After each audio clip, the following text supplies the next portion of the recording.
medios de comunicación, YouTube, live stream, internet, las redes sociales que están ahorita sintonizando esta conferencia. Gracias por la tecnología del siglo XXI y por los avances en los que podemos a través de la ciencia transmitir a millones de personas en este momento esta conferencia.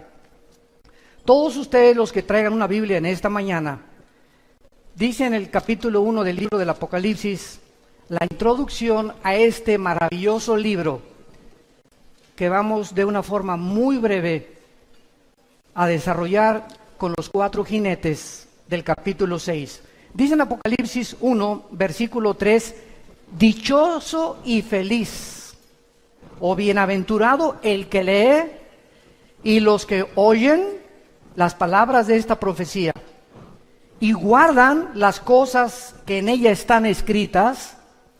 ¿Por qué? Porque el tiempo está cerca. Para muchos de ustedes, más cerca de lo que se imaginan. Y mucho. 1945, en el proyecto Manhattan, el doctor Henry Fermi y Oppenheimer, alemán, desarrollan la primer bomba atómica bombardeando el uranio 235. Y se inicia la era nuclear. 1952, explota la primera bomba de hidrógeno. 1954, el primer satélite en el mundo lo lanza Rusia. 1969, llegamos a la Luna. Y 1970, en adelante, ¿qué nos sorprende? El Internet, la época cibernética, los chips, iPhone, ahorita una computadora de 1 año ya es obsoleta para el próximo año. Es impresionante la forma como el ser humano evolucionó tecnológica y científicamente en menos de 50 años. Y esto estaba profetizado por el profeta Daniel en el capítulo 12, versículo 4, que antes de que Cristo regresara, el conocimiento iba a aumentar. Ahora, cuando abrimos el libro del Apocalipsis, tenemos un libro que fue escrito hace 2000 años, damas y caballeros, con los descubrimientos científicos que manifiesta este libro, impresionantes a la luz y a la relevancia de los acontecimientos que nos rodean actualmente en el siglo XXI. Y nunca como en esta época, la gente había estado tan confundida, religiosa, política, filosóficamente, como en el siglo XXI. A pesar de que en el siglo XX se alcanzaron los más grandes descubrimientos y los más grandes avances tecnológicos, el siglo XX también fue el siglo donde más ateos surgieron. Sigmund Freud, Friedrich Nietzsche, el padre del comunismo, fascismo y nazismo, Richard Dawkins, Jean-Paul Sartre, Samuel Harris, Bertrand Russell, y todos estos hombres que se levantaron agrediendo el cristianismo, cuando antes de ellos los más grandes científicos y las más grandes mentes brillantes fueron cristianos, como Isaac Newton, como Pasteur, como Blaise Pascal, como Alberto Einstein, que mismo Einstein, aunque nunca aceptó ser cristiano, nunca jamás negó la existencia de una fuerza, de un creador que estaba detrás del universo. Pero llega el siglo XX con los descubrimientos científicos y los avances tecnológicos y el hombre se ensoberbece contra Dios. Y lo único que hemos hecho ha sido el ridículo como administradores de Dios, porque estamos enfrentando una tercera guerra mundial a pesar de todos nuestros descubrimientos y nuestra supuesta tecnología que hemos alcanzado. La palabra Apocalipsis significa en el griego descorrer la cortina. Entonces, apocalipto es la palabra que usaban en el griego koiné. Cuando, por ejemplo, cubrían una estatua, hagan de cuenta que cubrían la estatua de David, y cuando jalaban la cortina, quedaba al descubierto y la gente decía apocalipto. Actualmente, cuando la exhibición de los mejores vehículos que hay en Ginebra, en Europa o en Alemania o en Francia, tiene el Lamborghini o la última producción del último Ferrari, los cubren, nadie sabe cómo es el diseño, se hace una cóctel y se juntan a todos los más grandes millonarios que puedan existir de diferentes empresas, y cuando quitan la cortina, el carro queda al descubierto, y correr la cortina se llama apocalipto, o sea, apocalipsis. Dios nos corre la cortina en este libro y nos permite asomarnos a una ventana de lo que nadie puede haber podido percibir más que a través del poder del Espíritu Santo. Dios nos permite asomarnos al futuro, donde va a terminar la humanidad. Y esta es la razón por la cual se le llama el Apocalipsis. En inglés lo tradujeron literalmente con la palabra revelation, que es la revelación o el quitar algo o se descubre algo para que podamos ver el plan de Dios para aquellos que se consideran en esta mañana dichosos de escuchar estas palabras. En el capítulo 6 del libro del Apocalipsis encontramos los famosos 4 caballos. El autor de este libro fue el último de los apóstoles. Y esto lo digo enfáticamente porque ya no hay apóstoles. Existe el apostolado, pero no el oficio del apóstol que tuvieron los 12 hombres que siguieron a Cristo. Porque Pablo se considera como el último apóstol. Y Juan, siendo el último apóstol, muere a los 95 años de edad. Y después de Juan siguen los padres de la iglesia. Jerónimo, Tertuliano, Policarpo, ninguno de ellos se adjudicó el nombre de apóstol y pasaron 2000 años sin que nadie pudiera atreverse a decir, pues soy apóstol, ¿verdad? Pero vivimos una época tan confundida, donde han entrado al cristianismo tantas barbaridades y tantas herejías, que la gente ya no sabe qué creer, qué es verdad y qué no es verdad. Y cuando llegamos a este punto de falta de discernimiento espiritual, es la campana más grande de alarma también de que realmente nos encontramos en la apostasía que se profetiza en la Biblia antes de que Cristo venga. La Biblia no profetiza ningún avivamiento antes de que Cristo venga. Va a haber remanentes en varias partes, pero no hay tal cosa como México para Cristo, o Guatemala para Cristo, o Argentina para Cristo. Esto no existe en la Biblia hasta el capítulo 22, cuando las naciones volverán otra vez a visitar y a hincarse y a confesar que Jesucristo es el Señor. Antes de que Cristo venga, el mundo irá de mal en peor. Sobre muchos cristianos resplandecerá la luz, pero el mundo será cubierto de tinieblas. Y la apostasía, que es el apartarse de las verdades de la Biblia, está a nuestro alrededor. El apóstol Juan, a los 90 años, está exiliado por el emperador Vespasiano romano en la isla de Patmos.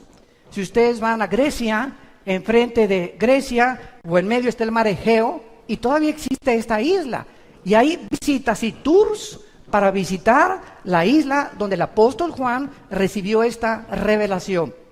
Juan se encontraba completamente ya, tal vez, valdría la pena haber sido cristiano, cargado de cadenas, porque los exiliados políticos en Roma les hacían ponerse la ropa y al llegar ahí nunca se las cambiaban. Morían en su excremento, en su orín. No podían cambiarse nada y era la forma en que los torturaban para morir. Imagínense el apóstol Juan, que años antes estuvo en la cruz con la Virgen María, la Madre de Jesús y María Magdalena, viendo al Señor morir, ahora se encontraba a los 90 años de edad, tal vez preguntándose, ¿valió la pena o no valió la pena? Cuando el apóstol Juan en el capítulo 1 voltea y encuentra a una figura con los ojos como llama de fuego, con el pelo blanco como lino, con un cinturón fajado de oro sobre un vestido de lino, y los pies refulgentes como el bronce. Juan, ante esta apariencia de esta entidad espiritual desconocida para él en ese momento, cae al suelo y se acerca esta figura detrás de él y le pone la mano y le dice, no temas.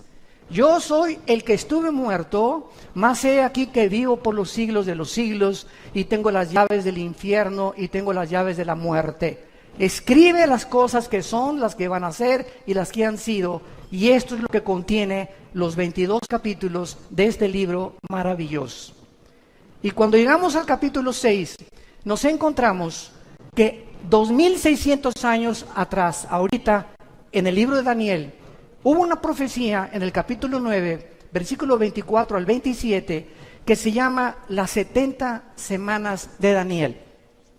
Damas y caballeros, la Biblia no es de interpretación privada. Nadie puede atreverse a decir, voy a enseñar Apocalipsis o voy a estudiar Apocalipsis sin conocer el libro de Daniel, ni entender las profecías de Daniel, ni las de Ezequiel. Porque la Biblia es la suma del conocimiento y los pensamientos de Dios.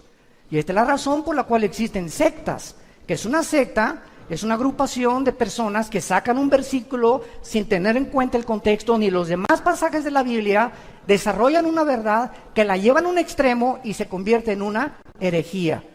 Entonces es una herejía, es una verdad llevada al extremo. Y ese es el cuidado que debemos de tener, de trazar bien la palabra de verdad. El apóstol Daniel, el profeta Daniel, recibe una visión en el capítulo 7, 8 y 12 de su libro, y dice esta visión que Dios le da a Israel 490 años para terminar su programa con ellos. Se llama la profecía de las 70 semanas de Daniel. Y entonces el capítulo 9 de Daniel, y esto es impresionante a la luz de las matemáticas actuales, porque Dios le dice a Daniel, desde el momento en que salga la orden de la restauración de las murallas de Jerusalén y el templo hasta el Mesías, habrá 483 años. Véanlo, está en todas las Biblias, y exacta y matemáticamente, desde que se dio la orden, Nehemías capítulo 2, versículo 1 al 4, por el rey Artajerjes, que se inicia la reconstrucción de Jerusalén, hasta Cristo son los 483 años que se profetizó 600 años antes que Jesús hiciera su aparición en el escenario mundial. Esto es increíble, porque esta exactitud solamente Dios la podría tener. Y el domingo de Ramos, cuando Cristo entra en un burrito a la ciudad de Jerusalén, lleno de lágrimas, diciéndole a Jerusalén, Jerusalén, Jerusalén, ¿cuántos tiempo quise como la gallina juntar a los pollitos y tú no quisiste? No has conocido el tiempo de tu visitación. Y esas palabras de Cristo hace 2000 años son las palabras que te dice a ti en esta mañana. Muchos de ustedes en esta mañana Dios los está visitando. Dios te quiere visitar, Dios te quiere hablar, Dios te quiere decir que tú lo necesitas y que tú necesitas invitar a Cristo como tu Salvador. Pero es la forma como Dios trabaja con el tiempo. Entonces, 483 años se cumplieron, pero faltan 7 años para que se cumpla la profecía de los 490 años. Y el capítulo 6 de Apocalipsis al capítulo 19 son las semanas 70, o la última semana que se conoce en el Nuevo Testamento como la tribulación y la gran tribulación, donde la iglesia no puede estar ya. ¿Por qué? Porque el momento que nosotros salgamos de este mundo y millones de personas vamos a desaparecer, tal vez mañana, tal vez ahorita saliendo, el mes que entra, el año que entra, no sé cuándo, pero cuando la iglesia desaparezca, entonces se van a abrir las puertas de la maldad. Dice en segunda Tesalonicenses 2 el apóstol Pablo que ahorita hay una fuerza que está deteniendo que la maldad no se desborde como debería desbordarse.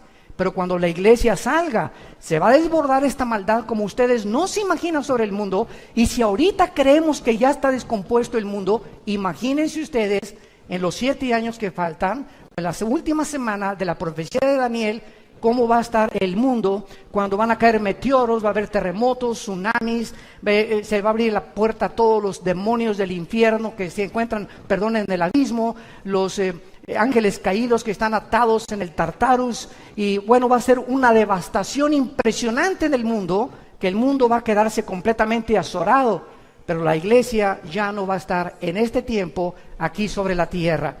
Entonces, en el capítulo 6, comenzamos con los juicios, que son los 4 jinetes del Apocalipsis. Y dice la Biblia que cuando el Cordero abrió uno de los sellos, versículo 1, oí a uno de los 4 seres vivientes decir, como con voz de trueno, ven y mira. Y miré un caballo blanco, y el que lo montaba tenía un arco. Le fue dada una corona y salió venciendo y para vencer. Notemos nosotros que este personaje en un caballo blanco que inicia la semana 70 de Daniel, o el inicio de la tribulación, es la figura de un personaje donde no tiene flechas en su arco. En otras palabras, cuando vemos otros pasajes de la Biblia, encontramos que este personaje, que se le conoce en la Biblia como el último futuro dictador mundial, conocido en el libro de Daniel como el pequeño cuerno, conocido por el apóstol Juan en su primera carta, capítulo 2, como el anticristo, y conocido por Juan en el Apocalipsis como la bestia, se le llama el anticristo o el último dictador mundial. Si nosotros vemos la historia y recordamos a Adolfo Hitler, Benito Mussolini, José Stalin, todos los grandes dictadores, ¿cómo entraron al poder? Bueno, en 1936-37, Alemania perdió la Primera Guerra Mundial. Se encontraba en un caos tremendo, el orgullo alemán estaba aplastado completamente, y surge una voz en 1937-38, cuando es elegido democráticamente Adolfo Hitler. Y Adolfo Hitler, como todo líder populista, promete hacer de Alemania la mejor nación de Europa y del mundo. Hitler saca a los comunistas de Alemania, Hitler levanta todas las fábricas de Alemania, Hitler crea el famoso Volkswagen, que significa el carro del pueblo, y el pueblo está feliz. Pero detrás de esta cortina, de este maquillaje, que casi siempre es detrás de casi todos los políticos, se encontraba una personalidad oscura de este hombre que hasta después de la Segunda Guerra Mundial, cuando el general MacArthur invade Normandía con los ingleses y sitian a Berlín, los rusos y las tropas de Stalin por el lado del este, y acaban también con los tanques de guerra de Italia de Mussolini, llegan a Berlín y se encuentran completamente sorprendidos de más de 6 millones de judíos, que este hombre, no teniendo ningún problema con ellos, su problema era con Inglaterra, con Estados Unidos y con Rusia, y Japón, Italia y Alemania se unieron en contra de estas naciones. De repente se vuelve contra un grupo étnico de judíos que no tenían pistola, no tenían rifles, no tenían ni siquiera una nación donde vivir. ¿Qué fue lo que hizo que Hitler tuviera este odio, en México le llamamos odio jarocho, en contra de esta nación que era completamente indefensa e insignificante? ¿Cómo es que se voltea completamente de los ingleses, los americanos y los rusos y se vuelve para extinguir y erradicar completamente a este pueblo que en la Biblia Dios en su soberanía le concedió que a través de ellos viniera el Mesías, el Hijo de Dios? Una de las preguntas que casi siempre nos hacen en los seminarios teológicos es la siguiente: ¿qué acaso los judíos es un pueblo especial o son más consentidos que los árabes o con los palestinos? De ninguna manera. El hecho es que la ignorancia del plan de Dios hace que la gente se desvíe y comience a hablar cosas que no entiende. Dios desde el principio de la humanidad tenía que escoger un punto geográfico en el globo terráqueo para centrar en ese globo terráqueo, número uno, que a través de ese pueblo pudiera ese pueblo comenzar a través de los sumerios, de los egipcios, de los babilonios y de todas estas tribus y civilizaciones antiguas, dar testimonio de que Dios es uno solo. Fue el primer pueblo que comenzó a divulgar el monoteísmo, la nación de Israel, a través de Abraham y de las 12 tribus que Dios formó. La segunda razón es para que a través de ellos tuviéramos nosotros la Biblia. Y cuando alguien dice, ¿y por qué los judíos? ¿Y por qué no los mexicanos? Y si hubieran sido los mexicanos, los costarricenses o los ticos nos hubieran dicho, ¿y por qué no los ticos? ¿Y por qué no los españoles? La cuestión es que Dios es soberano. Y Dios escoge un pueblo precisamente para a través de ellos darnos el programa que gracias a ellos podemos tener. Pero voy a terminar. Entonces, los judíos nos dan las Sagradas Escrituras. Dice el capítulo 9 de Romanos, versículos 3 y 4, que a ellos se les dieron los pactos y a ellos se les dieron los mandamientos y las leyes civiles, las leyes de higiene y las leyes morales. No existe un código moral más grande en ninguna religión que los 10 mandamientos. Y se les enseña qué es lo que Dios dice que es inmoral y qué es moral, amoral a los ojos de Dios. Dios no nos deja, damas y caballeros, a que nosotros elijamos qué es bueno y qué es malo. ¿Por qué? Porque estamos nacimos desconectados de la vid. Y cuando una rama nace desconectada de la vid de un árbol, ¿qué produce? Nada. Y estamos tratando de producir fruto sin tener contacto con Dios. Y nuestro fruto ha sido un fruto podrido en casi 6,000 años de historia. Viene Jesucristo a unirnos a la vid, a decirnos cómo podemos conectarnos con la fuente de energía, cómo podemos recuperar la dignidad que tenemos como seres humanos de haber sido creados a la imagen y semejanza de Dios. Y esa es la labor que Jesucristo viene a hacer del tercer cielo, a decirnos cómo podemos nosotros ir a Dios. Y Jesucristo lo dijo en Mateo 11, 27 al 28, nadie conoce al Padre sino al Hijo, y el Hijo a quien se lo quiera revelar. Que dice la Biblia que no hay nadie que conozca a Dios. Tú te puedes irte allá a Chapultepec a practicar budismo zen y flor de loto y yoga y dime lo que tú quieras. No hay forma, de acuerdo a la Biblia, de conocer a Dios si antes no conoces a su Hijo. Porque es su Hijo el que vino a revelarnos al Padre. Y antes de que tú conozcas a Dios y tengas contacto con Dios, tienes que tener contacto primero con su Hijo Jesucristo.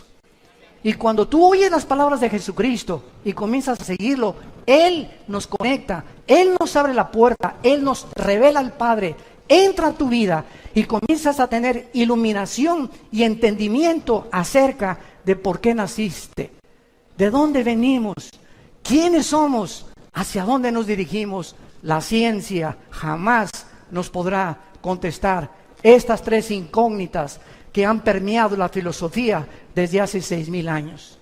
Porque para que la ciencia nos diga de dónde venimos, tiene que ser repetitivo. Si no es repetitivo, no es científico. Nadie nos puede decir quiénes somos. El pobre doctor Sigmund Freud lo intentó hace casi un siglo. Pues yo creo que el problema humano está en la mente. William Shakespeare es el defecto trágico. Karl Marx no es la lucha de clases. Y todos los líderes y todos han tratado de opinar por qué el hombre es autodestructivo, por qué estamos tan confundidos, por qué hay tanta corrupción, por qué hay tantas cosas dentro de nuestra alma que nos llevan a hacer cosas que no queremos hacer. Yo recuerdo cuando tenía 18 años, que mi padre me lo dijo, yo también estuve en el alcoholismo, mírate Armando, ¿cómo estás?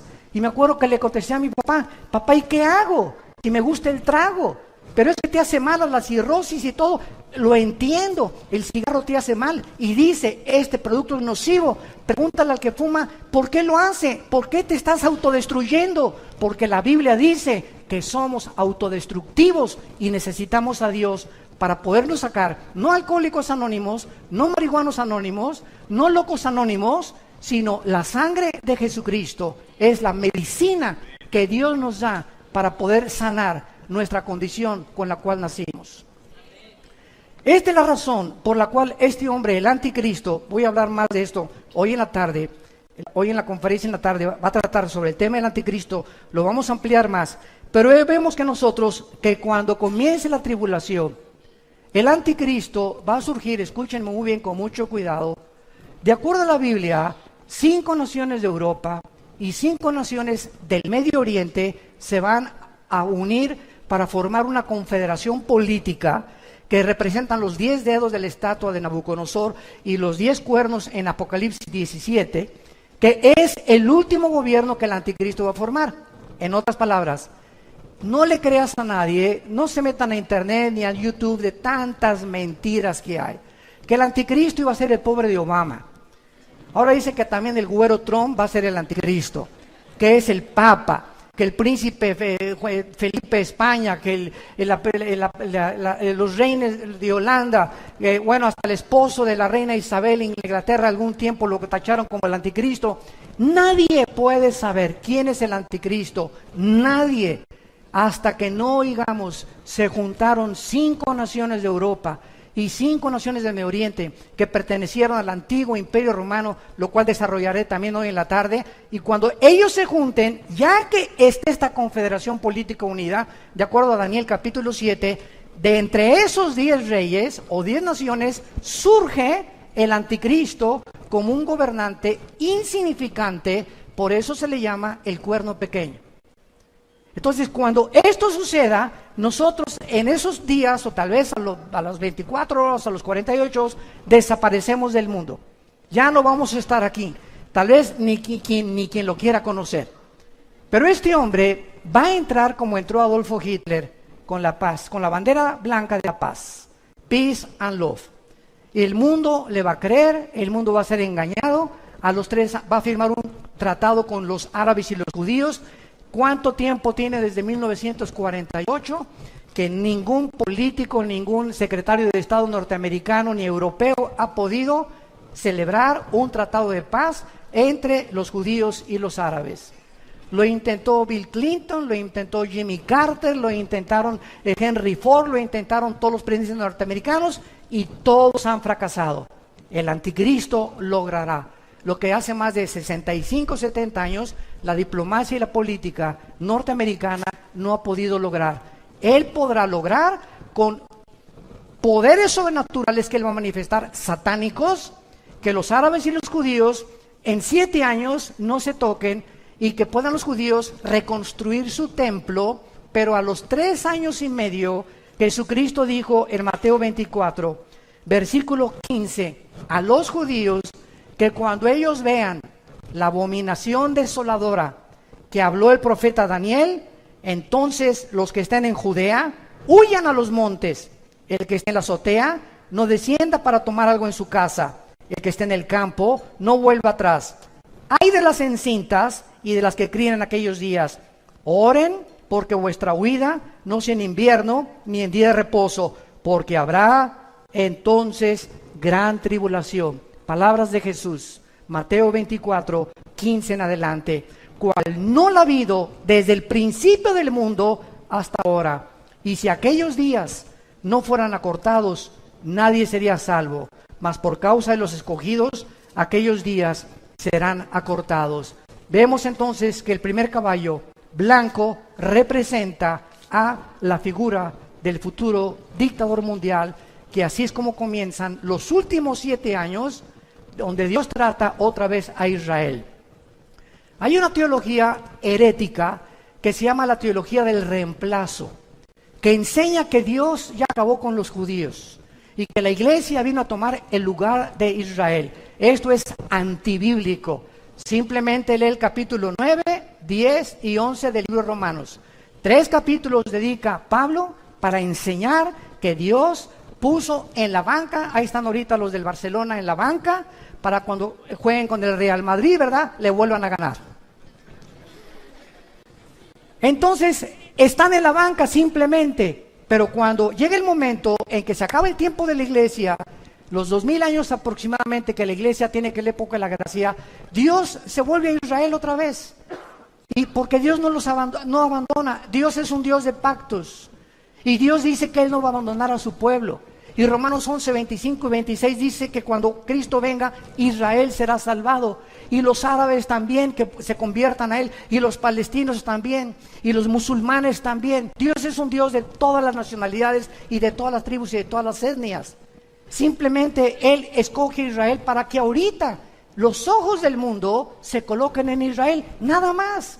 Pero no son los consentidos de Dios. Él tiene un programa para que podamos nosotros entender, al ver que regresaron en el 48, después de 2000 años que fueron exiliados a todas las naciones, y 700 años antes de Cristo por los asirios, las 10 tribus que fueron desaparecidas, Dios los regresa el 14 de mayo de 1948.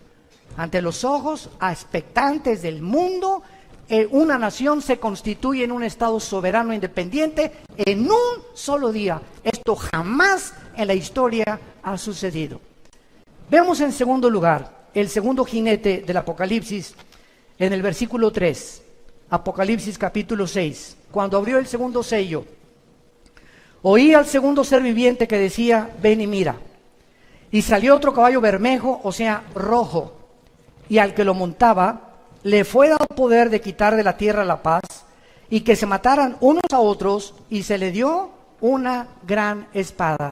Damas y caballeros, ¿sabían ustedes que nosotros somos la primera generación en la historia con el suficiente armamento nuclear para destruirnos en medio minuto? Somos la primera generación en la historia en la que podemos autodestruirnos y extinguirnos y borrarnos del mapa en 30 segundos. Escuchen esto, entre las capacidades nucleares, para que tengan ustedes una idea, y no solamente lleguen hoy en la noche a ver Ricas y Famosas, por el amor de Dios, ya hay que poner nuestros ojos en otras cosas más importantes. que están relacionados con la eternidad. El principal submarino de los Estados Unidos se llama el Trident, con un desplazamiento de 18.700 toneladas. Él puede navegar a millas náuticas, a 20 nudos que son millas náuticas por hora, y es más rápido y con 60.000 caballos de fuerza. Este submarino, el Trident, tiene el angelito 24 misiles nucleares, un solo submarino Trident. Tiene más de 25 Estados Unidos. Ahorita hay más de 15 en el mar de Japón y alrededor de Corea del Norte, porque esta persona psicópata, esquizofrénico, desquiciado, líder de Corea del Norte, está a punto de bombardear a Japón o a Israel o lanzar un misil contra Corea del Sur. Él no va a atacar a Estados Unidos, porque entonces ya podría Estados Unidos tener la justificación. Pero si él ataca a Corea del Sur, donde hay 35,000 Marines o marinos americanos estacionados, o si ataca a Japón o si ataca a Israel, Estados Unidos tiene que entrar a la guerra. Y al entrar Estados Unidos va a entrar Rusia, Irán y la China. Y nos encontraríamos con el cuarto sello que vamos a ver a continuación, donde va a morir 1/4 de la población del mundo. Estamos hablando de 2 billones, escuchen bien, B de burro, billones de seres humanos morirán en la 1/4 del mundo en el cuarto sello. Somos la primera generación que tenemos estas armas nucleares. Los submarinos rusos es el Tifón, el principal de ellos, con un desplazamiento de 25.500 toneladas. Está diseñado para operar debajo del Ártico, principalmente este submarino. Cada submarino podría destruir, escuchen esto, cada submarino Tifón de Rusia podría destruir 200 ciudades de Estados Unidos en un minuto. Rusia tiene 17 submarinos en el Atlántico apuntando a Estados Unidos desde que Putin entró hace como 10 años. Y tiene en el océano Atlántico y en el océano Pacífico, en el Pacífico tiene como 12 submarinos apuntando a Estados Unidos. Y el presidente de Estados Unidos tiene un portafolio donde están los códigos para poder desatar y dar las órdenes de que una guerra se desate. Escuchen cómo funciona esto. El misil que tiene Rusia ahorita tiene más armamento de Estados Unidos que Rusia, pero Rusia tiene ahorita más armas nucleares y más misiles que Estados Unidos. Y Rusia tiene ahorita un misil que tarda 25 minutos en salir de Moscú a Washington o a Nueva York. ¿Qué va a pasar en 25 minutos? El presidente actualmente, Trump, se le da un portafolio cada vez que cambian de administración, y en ese portafolio están los códigos donde se abren y él solamente tiene el código para poder en la computadora manejarlo, y cuando él apriete un botón, los submarinos que tiene Estados Unidos en Corea del Norte, los que tienen el Atlántico, los barcos, los transatlánticos, los portaaviones, la armada, la aviación y el ejército terrestre, reciben la orden y dicen, estamos siendo atacados, escuchen, pero en ese momento no saben de dónde viene el misil, aun cuando tienen paraguas que ya pueden detener del lado de California. Y también hay otro misil, otro paraguas en Corea del Norte para impedir los misiles de Corea del Norte. Pero ¿cuánto tarda el presidente, en este caso el presidente Trump, si es que en esta administración estalla la guerra, cuánto tarda él en poder mandar esta señal, abrir el portafolio, cuando en 25 minutos puede alcanzarlos un misil? El portafolio y lo que toma para que las órdenes lleguen tarda 32 minutos. Llegaría 8 minutos tarde la orden de Estados Unidos para impedir un paraguas o abrir un paraguas a los misiles, y lo primero que sería destruido sería Estados Unidos. ¿Saben ustedes que Estados Unidos no aparece en la Biblia? Después de 1945 ganaron la guerra y ha sido la nación que ha alcanzado la supremacía política, militar y económica más grande de toda la historia, Estados Unidos de Norteamérica. Y en 1989, que terminó la Guerra Fría entre Rusia y Estados Unidos, Mikhail Gorbachev fue al Vaticano y le dijo al Papa Juan Pablo II, quiero decirle que Rusia ha fracasado, el comunismo fracasó en Rusia. ¿Por qué? Por 2 razones, dijo Gorbachev en su libro La Perestroika. Número 1, porque sacamos a Dios de Rusia. Y número 2, porque nos aislamos del capitalismo. Entonces, termina la Guerra Fría y Estados Unidos se mantiene como la supremacía política, económica y militar del mundo. Pero llegamos al siglo XXI, donde viene el primer ataque terrorista, el 11 de septiembre del 2001, contra las torres de Nueva York, y donde el mundo entra en una nueva dimensión que nunca se había esperado. La Primera Guerra Mundial, la Segunda Guerra Mundial pelearon contra soldados vestidos unos de blanco, otros de negro, y sabías quién era tu enemigo. Pero entra el terrorismo en el siglo XXI, donde, por ejemplo, el grupo ISIS, que trata de establecer el califato y quitar la frontera entre Irak y entre Siria, no tienen uniforme. Entonces, los aviones F-21 que ya Estados Unidos tiene y que está manejando Israel, no pueden bombardear donde está ISIS, porque entonces los acusan de genocidio, porque no saben cuándo son civiles o cuando son personas disfrazadas de guerreros del ISIS. Entonces, es un mundo diferente en el que estamos viviendo, donde el terrorismo, 3 personas terroristas en un portafolio en Nueva York pueden sacar el anthrax, que es un veneno poderosísimo, o pueden explotar una bomba de servicio electromagnético y acabar con Nueva York en menos de 17 minutos. Solamente 3 terroristas se necesitan para hacer eso. Ahora bien, ¿por qué no aparece Estados Unidos de Norteamérica en Estados Unidos? Y también hay malas noticias, tampoco Querétaro. Escuchen lo que les voy a decir. Si en el cuarto sello que vamos a ver muere una cuarta parte de la humanidad, en la Biblia, las naciones, cuando Cristo regrese, las únicas naciones que van a sobrevivir, o los continentes que van a sobrevivir, va a ser Europa y parte del Medio Oriente con el Asia Menor. América desaparece del mapa terráqueo. ¿De dónde van a morir 2 billones de personas, que es la cuarta parte de la humanidad? Somos ahorita 7.6 billones de seres humanos. Y si desaparece la cuarta parte, estamos hablando de 2 billones de seres humanos. Y desde Alaska hasta la Patagonia, todo el continente americano, somos aproximadamente 1.200 o 1.300 millones de personas.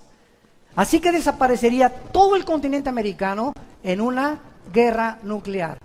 ¿Por qué? Porque nosotros, por estar junto a Estados Unidos, somos el blanco número 1. Pero gracias a Dios que nosotros ya no vamos a estar aquí. Y si esto viene, ¿verdad?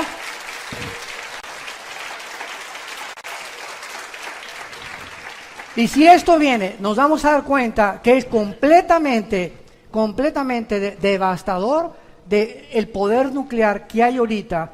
Vuelvo a repetir, donde ya se están alineando en el lado oriental, China, Irán y Rusia están alineadas, y en el lado occidental, Estados Unidos y la OTAN, la Organización de Naciones del Tratado del Atlántico del Norte. Entonces tenemos ahorita, escuchen esto, tenemos ahorita el oriente y el occidente chocando en una nación que es de las más antiguas de la humanidad, que es Siria, donde las naciones occidentales, la OTAN y Estados Unidos quieren sacar a Bashar Assad de Siria por la devastación que él ha hecho y los crímenes de guerra de usar armas químicas. Y por otro lado, Rusia nunca va a permitir que saquen a Assad.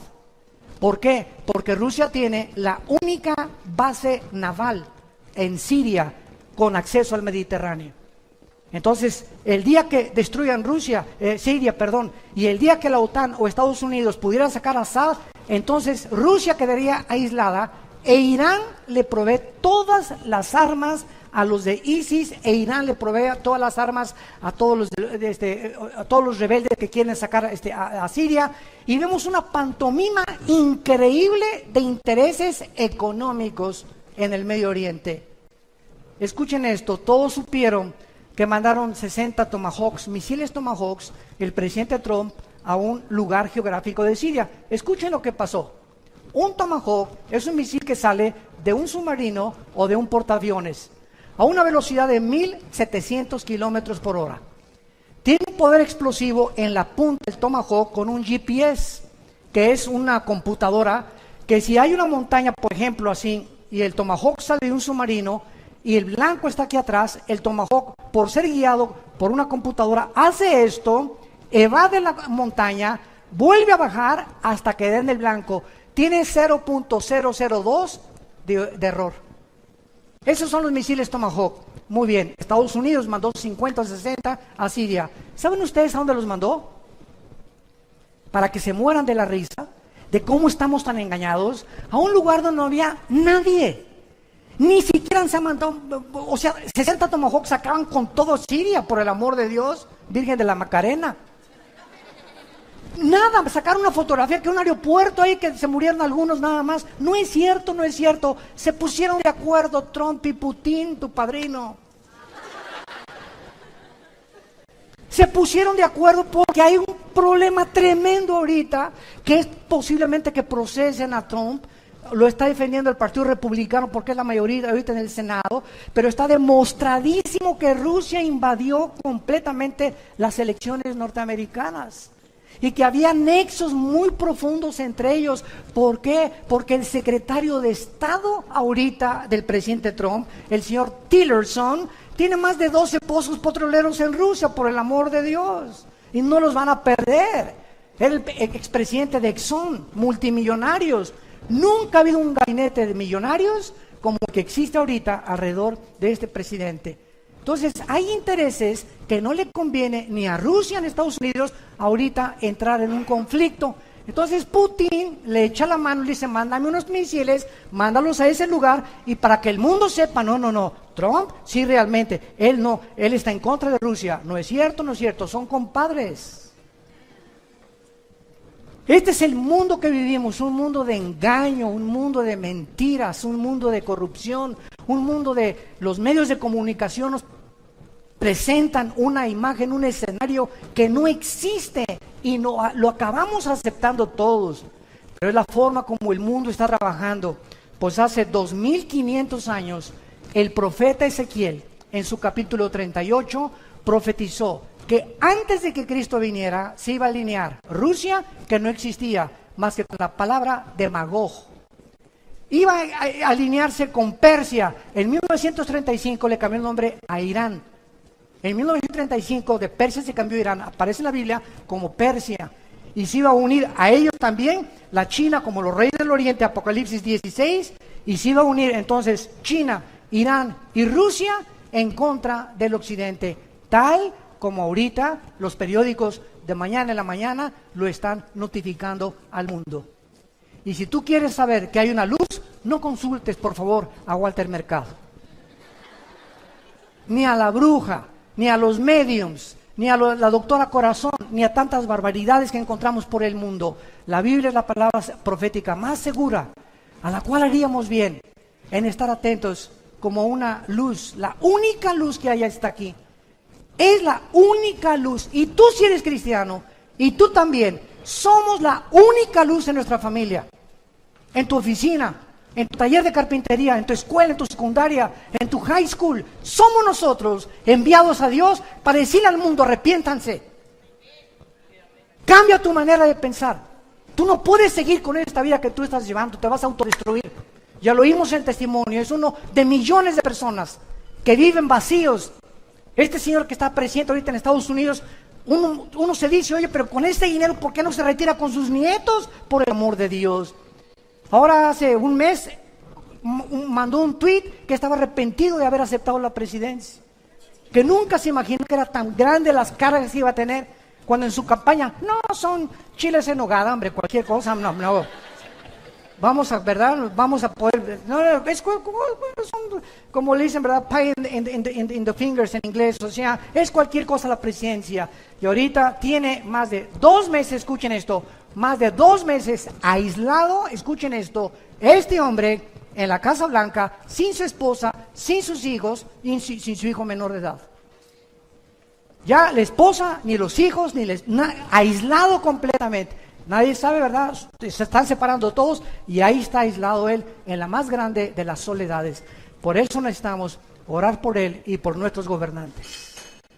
Porque cuando prueban el gobierno, cuando prueban el poder, cuando sube el artista ya a la cumbre, cuando sube el cantante a la cumbre, cuando Miss Universo llega a la cumbre, cuando llegas a la presidencia y a ser diputado y a ser juez, allá arriba, sin Dios, las alturas marean.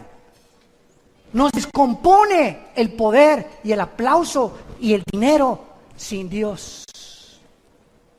Por eso dice Proverbios el rey Salomón, adquiere sabiduría antes que plata y oro precioso. ¿Por qué? Porque si Dios te da dinero y tú no tienes la sabiduría para usar ese dinero, se convierte en una maldición. En una maldición.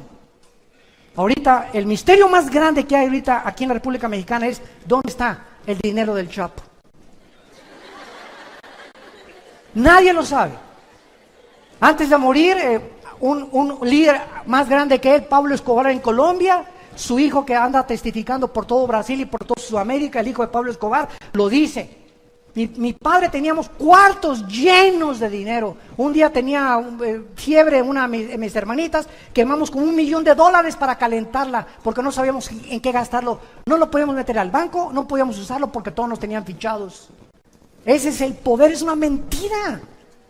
Y toda la gente sigue buscando eso. Sin Dios nunca disfrutarás nada. Más vale plato de legumbres donde hay amor, que de buey engordado donde hay odio.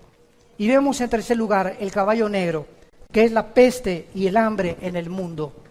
Cuando abrió el tercer sello, versículo 5, el tercer ser viviente dijo, ven y mira, he aquí un caballo negro. Y el que lo montaba tenía una balanza en la mano, y oí una voz del medio de los 4 seres vivientes que decía, 2 libras de trigo por 1 denario, y 6 libras de cebada por 1 denario, pero no dañes el aceite ni el vino. Estas palabras significan una hambre tan tremenda que se viene sobre la humanidad, que 1 denario era el salario que un obrero ganaba diario.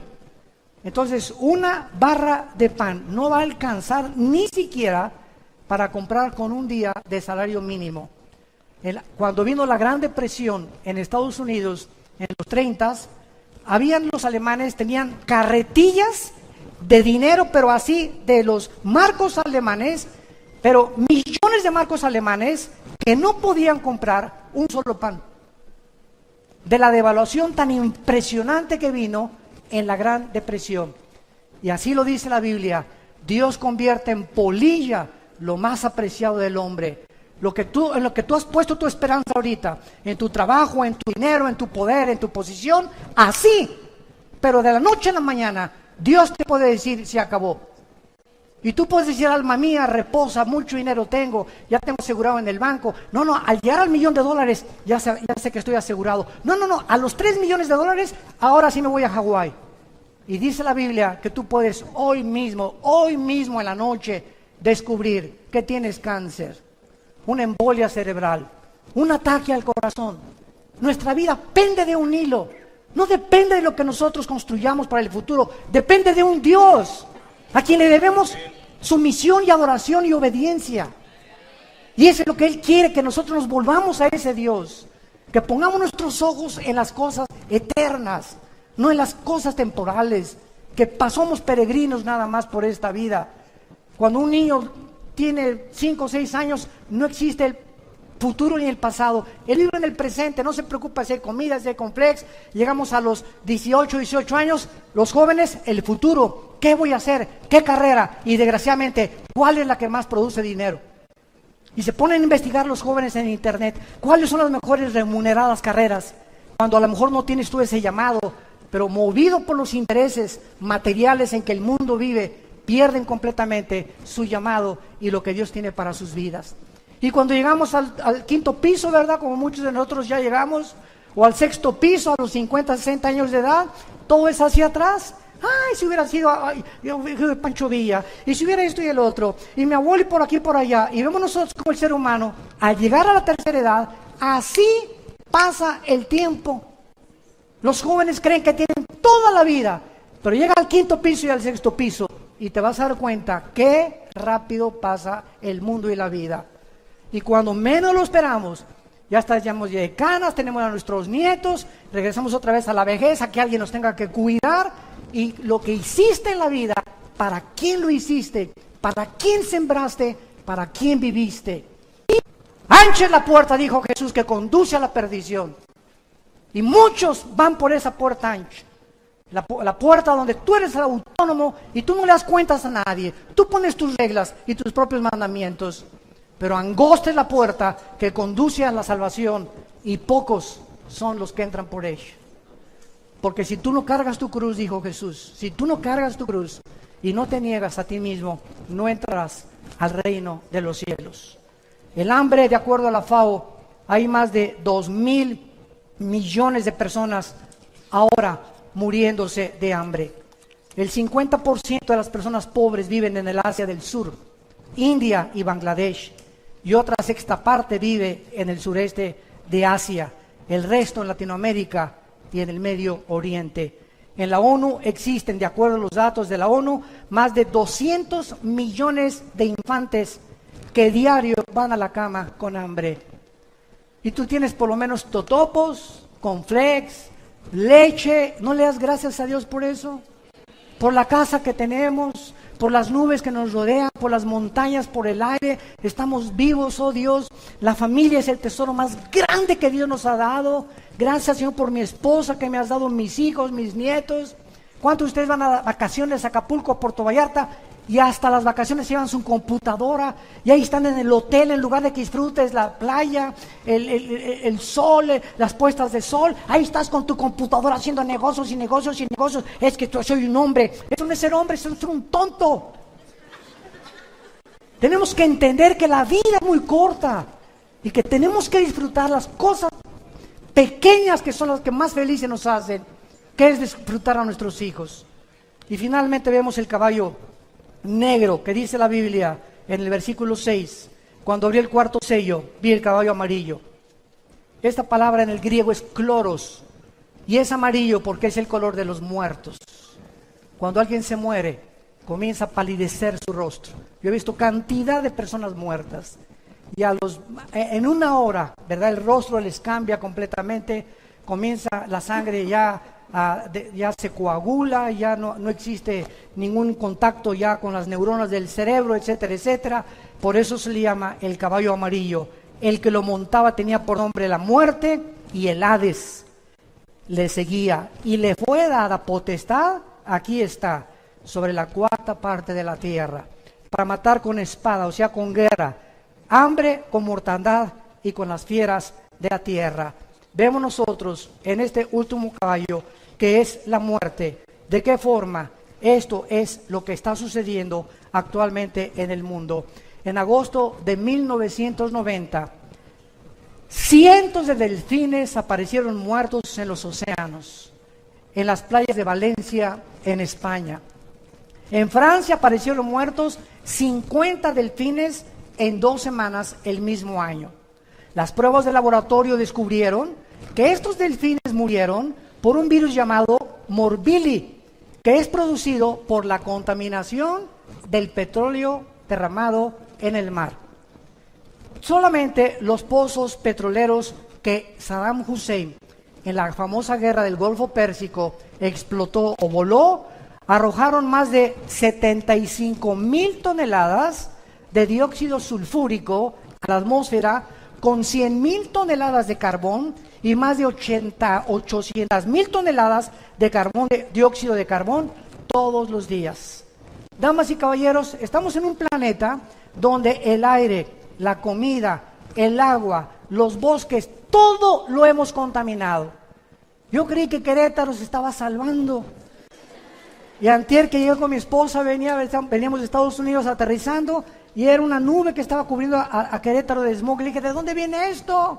Esto no viene de los matachines, ni de los mariachis, ¿verdad? Anoche estuvimos en el Zócalo, que es el espectáculo más precioso aquí en esta ciudad. Y por un lado la sinfónica, y por otro lado el cantante rock, otros bailando ahí los bailes de hace más de 35, 40 años que nos gustaban, etcétera, etcétera. ¿Qué ciudad más hermosa tienen ustedes? Hay que cuidarla también. Pero así está el mundo completamente contaminado ya. ya hay cosas, productos higiénicos, ¿verdad? Y transgénicos, y están cultivando hortalizas propias, muchos en sus jardines, porque ya está absolutamente todo contaminado. Y quiero terminar leyendo a Isaías en el capítulo 24, que fue escrito hace 2700 años. Escuchen esto. Hace 2700 años, el profeta Isaías profetizó lo siguiente. Y antes de leer estas palabras, si tú vas a Jerusalén, en el Museo de Jerusalén se encuentra todo el rollo de Isaías que se descubrió en 1949 en el Mar Muerto por unos peregrinos ahí. Y es exactamente los rollos de Isaías, tal como lo tienes en tu Biblia y en mi Biblia, testificando la misma historia y la arqueología, que lo que está escrito aquí no es cosa de hombres, es obra sobrenatural de Dios. Y termina así este versículo, capítulo 24. Se destruyó, versículo 4, cayó la tierra, enfermaron los pueblos de la tierra se contaminó bajo sus moradores, porque traspasaron las leyes. 1, 2, falsearon el derecho. 3, quebrantaron el pacto sempiterno. Por esta causa, la maldición consumió la tierra. Damas y caballeros, hemos transgredido las leyes de Dios. Ahora ya podemos casarnos, ¿verdad? Hombre con hombre y mujer con mujer. Ahora estamos redefiniendo nosotros el matrimonio. Ya no es Dios. Nosotros sabemos cuándo usar el sexo y cuándo no usarlo. Yo puedo tener relaciones sexuales antes de casarme, para ver si nos conocemos. Y venimos a la Biblia, dice la Biblia, no cometerás inmoralidad. El hombre ha llegado a un punto de descomposición social en nuestra sociedad, que si no despertamos, les va a pasar lo que a la rana. Agarras una rana y la metes en una olla de agua fría y ponla hoy en la noche en tu estufa. Y préndele la lumbre. Y entonces comienza a hervir el agua y la rana, por ser de temperatura su sangre fría, no brinca cuando hierve el agua. Ahí se queda y ahí muere hervida. Prueba la vera que sabe después. Y así nosotros, la inmoralidad está creciendo tanto en la televisión, en las noticias, tantas vulgaridades que oímos ya en la televisión, en los radios, que nos estamos acostumbrando a que sea normal y no es normal. Dios es un Dios santo que nos manda la santidad. Y sin esta santidad, nadie le podrá ver. Y Dios nos manda que nos volvamos a Él con todo nuestro corazón y que entendamos que hace 2000 años su Hijo en una cruz dio su vida y resucitó a los 3 días para mostrarnos que viene la resurrección de los muertos y todos los que hicieron lo bueno volverán a vivir eternamente con Él. Mas los que hicieron lo malo resucitarán para condenación. ¿No quisieras tú en esta mañana, en la que tu conciencia ha sido preparada por el Espíritu Santo, venir a la cruz? No te invito a que vengas a ninguna religión, te invito a que vengas a una cruz, donde un hombre llamado Jesucristo no bajó del cielo a traernos otra más de las miles de religiones que hay. No vino a bajar del cielo para darnos su vida, una vida eterna, una vida de propósito, de significado, una vida donde podamos en medio del huracán y de lo que está pasando, tener esa paz que sobrepasa el entendimiento humano y morir tranquilos y decir antes de morir: gracias a Dios que he acabado la carrera, he peleado la buena batalla, hemos echado mano de la vida eterna y hemos permanecido firmes en la esperanza a la que fuimos llamados hasta el final de nuestras vidas, porque solo los vencedores tendrán parte en el reino de Dios. Les pido por unos instantes que inclinen su cabeza. Y así con tu rostro inclinado, los que gusten, quiero decirte que la Biblia dice: prepárate para encontrarte con tu Dios. He aquí estoy a la puerta y llamo. Si tú oyes mi voz y me abres la puerta de tu corazón, yo entraré a ti, dice Jesús, en la persona del Espíritu Santo, para regenerarte, para darte una vida de propósito, una vida eterna. Perdonaré tus pecados. Y si tus pecados fueren como el carbón de negros, no importa lo que hayas hecho hasta este momento, es mi sangre, dice Jesús, la que tiene el poder de perdonar al culpable y hacerlo justo ante los ojos de Dios. Yo tengo el poder, dice Jesucristo, para cambiar tu vida, tu matrimonio, tus hijos, tu familia, si tan solo tú abres tu corazón y me das oportunidad de entrar y demostrarte que estoy vivo, porque he aquí que vivo por los siglos de los siglos. Las personas que quieran hacer esta oración en este momento, dile a Dios con todo tu corazón estas palabras. Señor mío y Dios mío, te pido perdón por mi vida. Creo que en esa cruz tu Hijo murió y dio su sangre para perdonar mis pecados, porque yo era incapaz de poder pagar esta cuenta pendiente que yo tenía contigo de pecado.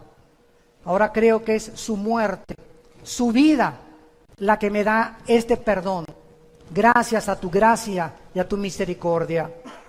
Señor Jesús, porque creo que a los 3 días te levantaste de entre los muertos, te pido que entres en este instante a mi corazón como mi Señor y mi Salvador. Te recibo y te doy las gracias por tan grande amor y tan grande salvación. Amén. Gracias a Dios por su palabra.